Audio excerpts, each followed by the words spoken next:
Kalau sakinah, ya, itu artinya ketenangan yang dilahirkan setelah tuntasnya persoalan dilalui. Ya. Baik. Bukankah saat ujian itu merasakan tegang, kadang gelisah, ya? Tapi setelah selesai ujiannya, ada ketenangan yang dirasakan. Alhamdulillah selesai, gitu kan? Itu ketenangan yang dihasilkan setelah melalui satu persoalan. Itu disebut dengan sakinah namanya. Jelas? Baik. Saya lukiskan lagi. Orang Arab mengatakan begini. Sakanatu syajaratu idza dhahabatir rih.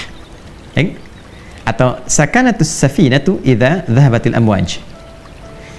Ranting pohon itu menjadi tenang ketika angin yang menerpanya itu telah pergi. Atau mereka mengatakan kapal itu menjadi tenang ketika ombak yang menerpanya itu telah pergi dan airnya kembali tentram, tenang. Nah, ketenangan yang telah melalui perombang-ambingan, diombang-ambingkan ombak, pohon diterpa, naik, turun, kiri, kanan begitu, setelah kemudian dia tenang lagi, ya, apa yang terjadi? Nah, ketenangan itu disebut dengan sakinah. Dan biasanya kapal yang banyak diuji dengan gelombang, bahkan gelombang besar, dan dia melewati itu menjadikan kapalnya kualitasnya lebih kuat, ya, lebih mudah menghadapi persoalan-persoalan atau bahkan gelombang-gelombang kecil setelahnya. Semakin besar, yang kecil lewat. Ya, demikian pohon, semakin diterpa anginnya kencang, ya, dia goyang dan dia tertanam kuat, semakin kokoh akarnya. Jadi ketenangan itu bukan sekedar melahirkan ketenangan setelah gelombangnya lewat, tapi setelah itu melahirkan satu kemantapan yang dengan itu bisa mengatasi persoalan-persoalan kecil di kemudian hari atau siap untuk menghadapi tantangan lebih besar di kemudian yang lainnya. Maka itu disebut dengan sakinah. Ketika kehidupan di rumah tangga, ini yang akan saya sampaikan, disebut dengan sakinah, memberikan kesan kepada kita bahwa bukan berarti di rumah tangga itu akan hampa dari persoalan. Akan selalu ditemukan persoalan. Ini cara memahaminya. Jadi kalau tidak dipelajari dulu ini, nanti kaget. Bukan berarti nggak ada masalah. Rumah tangga itu pasti ada masalah. Ya, yang paling ideal kan rumah tangganya Rasulullah SAW. Tapi coba lihat, apakah dalam kehidupan rumah tangga Nabi tidak ada masalah? Jangan salah, banyak persoalan, ya kan? Tapi dengan persoalan itu turun panduan pada kita. Turun ayat, turun hadis, mengatasi ini bagaimana, ya, kalau salah persoalan pemahaman bagaimana, salah komunikasi bagaimana, meluruskan yang ini bagaimana, kalau ingin cari teman cerita ke siapa, kalau mengadu belum ketemu suami istri ke siapa mengadunya, ada semuanya gitu. Dan pahami ketika Allah menitipkan satu persoalan dalam kehidupan rumah tangga, pada hakikatnya bukan ingin menjadikan kehidupan rumah tangganya bermasalah, tapi Allah ingin memberikan satu ketenangan, kedamaian, ya, yang dihasilkan setelah tuntas persoalan yang dimaksudkan.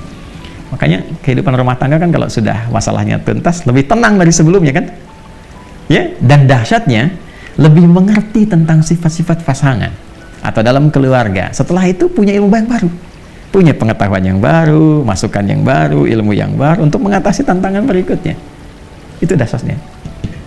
Tapi problemnya begini, bagaimana cara kita bisa mengatasi persoalannya dengan mudah? Dan karena tidak sedikit masalah-masalah kecil di rumah tangga, ya kan, bisa menjadi besar dan menyebabkan persoalan serius ketika, maaf, seseorang tidak mengetahui cara menyelesaikannya. Yang ditampilkan kadang-kadang, ya, boleh jadi egonya.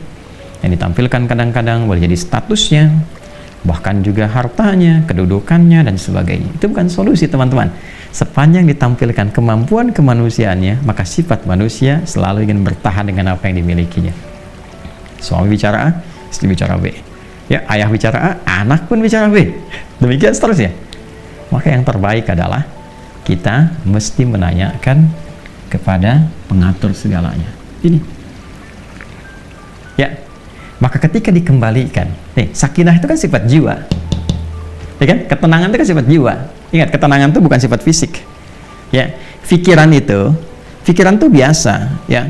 Pikiran itu bekerja terus, berpikir itu terus, nggak berhenti, berpikir. Apa yang memberikan kegelisahan dan ketenangan pada pikiran? Jiwa. Jadi perintahnya di sini semua dalam jiwa kita. Kalau dia gelisah berarti dari nafsu, ya kan? Kalau dia tenang, nyaman berarti dari takwanya. Itu di jiwanya. Jadi pikiran itu normal saja. dia beraktivitas. Seperti fisik pun diperintahkan. Fisik tuh gimana perintah dari pikiran saja. Ya. Nah, apa yang memerintahkan pikiran dan mengisinya untuk mengarahkan apa yang harus dilakukan itu, maka itu dari jiwa. Maka itu saya sering katakan, jiwa yang tenang akan melahirkan pikiran yang cemerlang dan aktivitas yang membahagiakan. Itu poinnya. Boleh bikin status tuh. Ya. Nah, balik ke sini. Karena ketenangan sifat jiwa, yang punya jiwa siapa? Yang punya nafas siapa? Allah. Ya.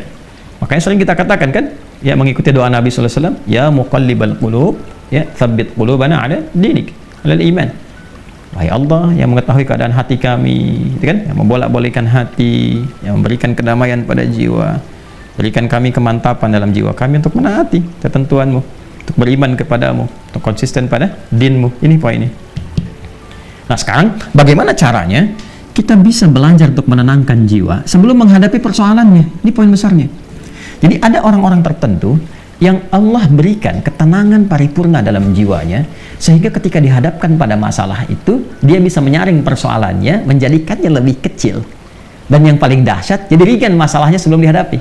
Bukan nggak punya masalah. Boleh jadi masalah yang sama bagi orang lain besar, bagi dia tinggal senyum selesai. Itu poinnya. Jadi bukan nggak punya masalah, masalah dia ada. Cuma dikecilkan oleh Allah kadarnya, sehingga dengan kelapangan hatinya, itu menjadi kecil. Jadi kalau Anda punya cawan, teman-teman, ya, cawannya besar, apa saja Anda bisa masukkan dan jadi kecil di situ. Tapi kalau cawannya kecil, ya, yang kecil pun jadi besar. Garam sedikit itu asin semua. Nah, ada orang-orang yang jiwanya dilapangkan oleh Allah, sehingga ketika dia menghadapi satu persoalan, perbedaan dengan pasangannya misalnya, ya kan, melihat keadaan anak dan sebagainya, dia bisa melihat dengan hikmah. Allah lapangkan keadaan hatinya. Kenapa begini? Dia nggak langsung simpulkan, langsung keluar ini, itu dilihat dulu, dia bersikap dulu. Ini kelapangan jiwa, ini mahal. Dan ini tidak mungkin bisa didapatkan kecuali lewat skema ibadah sini, menghamba. Ya, nah, semua kumpulan nilai-nilai ibadah kita dalam rangka mendekat kepada Allah, saya sering ingatkan, itu disebut dengan takwa namanya, ya kan? Takwa itu kan gabungan antara iman dengan amal soleh, ya kan? Iman itu kan pekerjaan hati dalam jiwa, amal soleh implementasinya. Digabungkan jadi takwa. Seseorang yang membangun kehidupan rumah tangganya dengan nilai-nilai ketakwaan, nih, dia bangun dengan takwa. Dia jaga sholatnya, diwasiatkan pada istrinya sekalipun keluar tetap jaga sholat, anak-anak pastikan sholat, hidupkan rumah dengan Al-Quran, dekati Allah Subhanahu Wa Taala, banyakin zikir, misal, itu akan beda suasana rumahnya. Demi Allah saya katakan, Anda kalau nggak percaya silahkan, ya, hidupkan rumah dengan suasana ibadah kepada Allah. Anda ada di dalam ataupun sedang di luar, hidupkan. Maka akan ada suasana yang berbeda kepada jiwa. Allah akan jaga itu. Ya, ketika takwa meningkat, bahkan diringankan persoalan. Sebelum ada masalah, solusi datang. Sehingga masalah jadi ringan. Itu yang dimaksud Quran, surah ke-65, di akhir ayat kedua. At-Talaq, ayat kedua. At-Talaq itu kan satu masalah yang tinggi, ya, yang tidak mudah diatasi. Ya, bahkan dalam kondisi yang paling rumit pun ketika Anda mendekat kepada Allah, Allah ringankan dan berikan solusi yang jernih. Berpikirnya jernih sekali. Tahu apa yang harus dilakukan. Ya kan?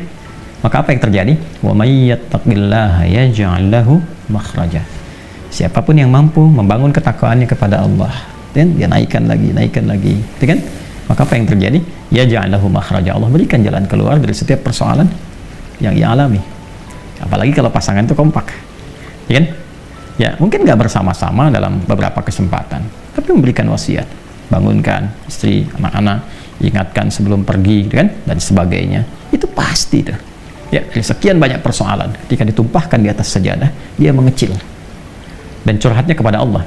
Innama ashku bathi wa huzni ila Allah. Demikian ya nasihat dari Nabi Ya'qub alaihissalam yang diabadikan Quran surat Yusuf itu kan. Kalau mau curhat ke Allah, sampaikan, dan akan cenderung bahagia. Ketakwaan membangun kebahagiaan. Quran surah kedua di akhir ayat 189. Wattaqullaha la'allakum tuflihun.